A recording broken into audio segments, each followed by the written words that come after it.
Yo, YouTube, we do it all straight from the garage. Got a little something different today. Got a Ariens 17.5 riding lawnmower. And what's been happening is this transaxle on the back has been leaking. You can see the tire right there on the inside. That's oil. And it's leaking from these seals. Now they say that these are not serviceable. So basically, in my opinion, they just want you to junk it and buy a new one. That's how they make money. But what we're gonna do today is show you a quick video on how to service these things somewhat. They are serviceable. You can make them serviceable and save yourself some money. So first thing I did is I took the tires off. Not hard to take the tires off on these. You got this clip right here. Pry it off with a screwdriver, and then there's two washers under it. And then when you pull it off, you got this bar that goes in here, and that lines up with the tire. And then you have a spacer and another two washers on the back. So once you, now this one is easy because it's been wet, it's been soaked in oil, so everything is coming right out. Yours may be rusty, so you may have to use some PB Blaster or WD-40, but you get the gist. So I've got a new transaxle right there, and the reason I got a new one is because I know that these axles are bad on the inside. Once you run these without oil, these axles will get pitted, and I'll show you that once I take it apart. But just to get us going, first thing I'm gonna do, you got 4 bolts right here. They look like 14, so 2 on this side, 2 on this side. That's gonna release this back cover and give us access to the transaxle. So I'm gonna do that and I'll be back. Okay, so we got the cover off. It's right there. 4 bolts like I told you. And now you can see here's your transaxle. Your belt, if you ever have to change your belt, this is the drive belt. This is the belt that makes it go backwards and forwards. It's above the deck belt. So if you ever have to change this belt, you got to get it off of this rotor right here. And to do that, make sure the emergency brake is on.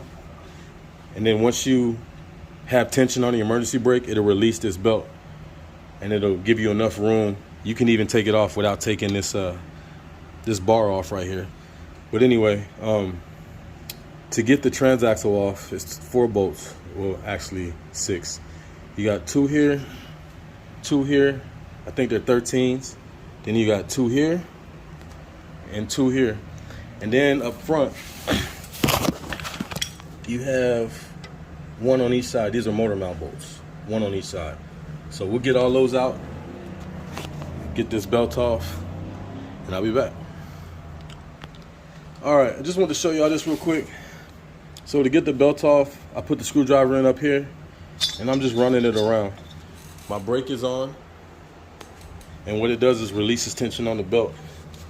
And so once you get it to this point, you just move it out the way. You don't need to take it off of the front or anything like that. Just kind of feed it through this bracket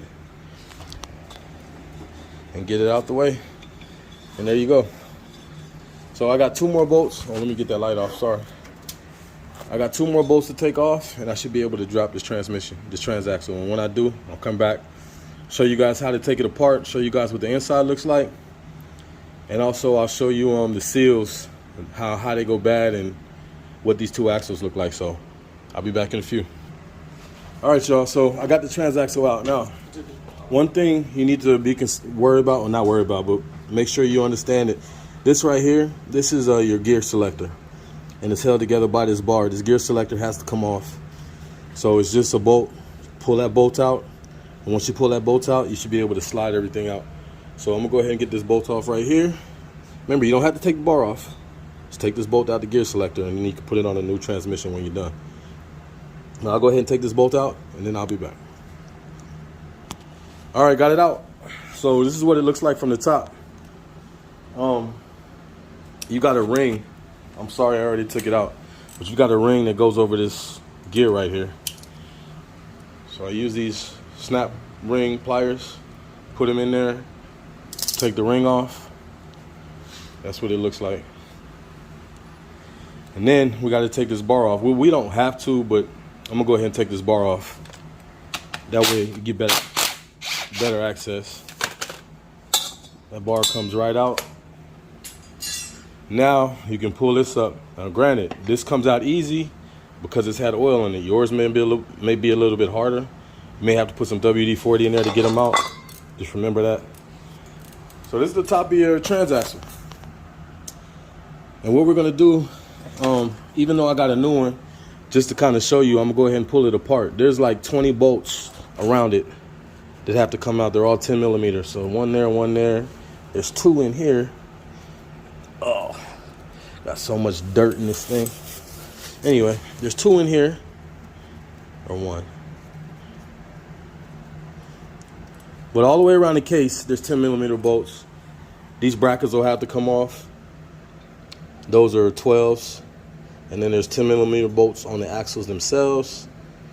So I will get all these bolts taken off and I'll be back.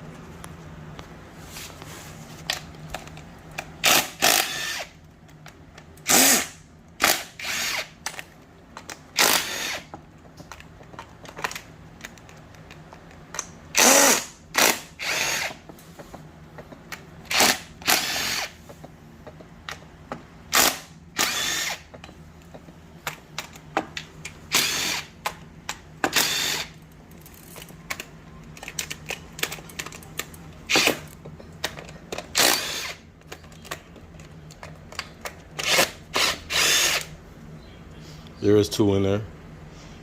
So it looks like other than the brackets, I got everything out. This is your brake right here, by the way. When you push the brake, this engages. There's 2 pads in here. And they, when 2 pads hit this rotor, that's what stops your lawnmower. All right, I'm gonna have to put the camera down and get these brackets off because there's a bolt on the bottom. But when I get those done, I'll be back. All right, guys, so I got all my bolts out. So now you got to understand how they put these cases together. Ooh, I just seen another bolt. Hold on. They have about 2.5 pounds of silicone around this whole thing so they don't leak. So what you need to do is get you a screwdriver and a hammer. And what you're going to do is get in one of these grooves on this case. The one that I found that works the best is right here. Right here under the front, in that groove. Give it a couple taps. Screwdriver, as you can see, is going in. All right, so you might need 2 screwdrivers.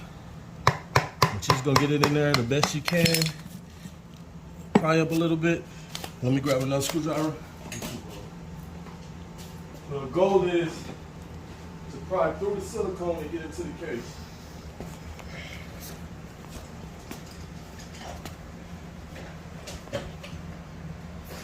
So you got double protection from leaks. You got bolts and you got silicone. So we're gonna go ahead and get this other screwdriver.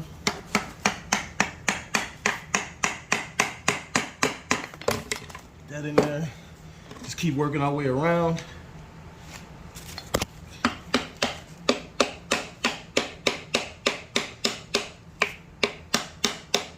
Don't want to go too deep because you do have gears in there. The lip is about maybe 1 inch thick, maybe a little less. So just put the tip in. No pun intended. Oh, got a bolt in there. And if you miss a bolt, this is when you'll find out. So just take your time. Go through it. There we go. Yep, it was that 1 bolt. So now you see, as I cracked it, open it up, and there you have your transaxle. So if you notice, it came out in 2 pieces. If you've never done this before, I would recommend turning it upside down and taking the top off. So that's the top over there. Now I was telling you about these axles. You run them without oil, that's what happens. So even if you replace these seals right here, and I'll put a link to link in the description of the seal numbers, with these grooves, it's still gonna leak oil because inside of that axle, it's just gonna vibrate because there's nothing holding it in. And if you look at the case, you can see that the case is also messed up. So this set of gears over here, when you shift your gears, this piece moves left to right depending on what gear you're in. And these are your this is 6 speed, so 1, 2, 3, 4, 5, 6 gears. They engage these gears, which in turn turns these gears, and that turns the axle. So that's how all that works. And just in case any of you took it apart and can't figure out to put it together, I'll do a quick little update. So as far as servicing these things, you see that there's oil in here. Not much, because most of it leaked out. But what you want to do if you take it apart, clean the surfaces, get all that silicone off. And then before you put it back together, you want to fill this up with oil. All the way up to about right here.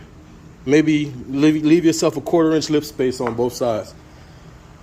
So you can drain this old oil out, put your new oil in, check all your gears, make sure they're all sharp, you don't have any burrs or anything like that.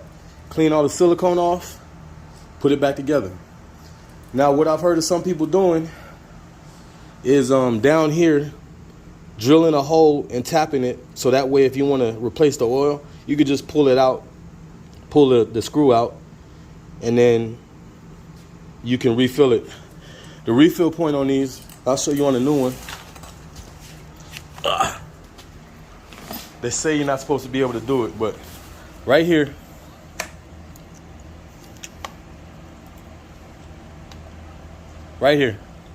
if you pull this out, what I did is I made this little contraption right here, which is a funnel with some straws connected to it.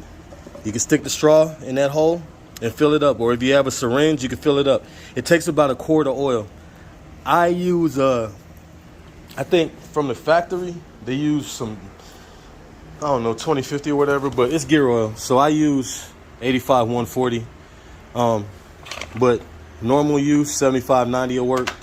But I'm just putting thick gear oil in because at the end of the day, it's there to lubricate, so it's not gonna hurt it. Anyway, so yeah, that's how you take that apart. Because of these axles, I just decided to get a used one. These axles run about $45 to $50 a piece. Plus the mounts were broken or starting to break, plus the seals.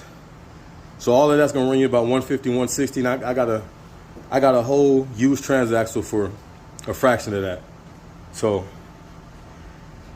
that's it, guys. So we do it all straight from the garage, man. If y'all have any questions, leave them in the comments. I appreciate all my subscribers. You guys don't know how much. Doing my best to put up content as much as I get it. And if you guys have any questions, I'll definitely answer them. But we out. Peace.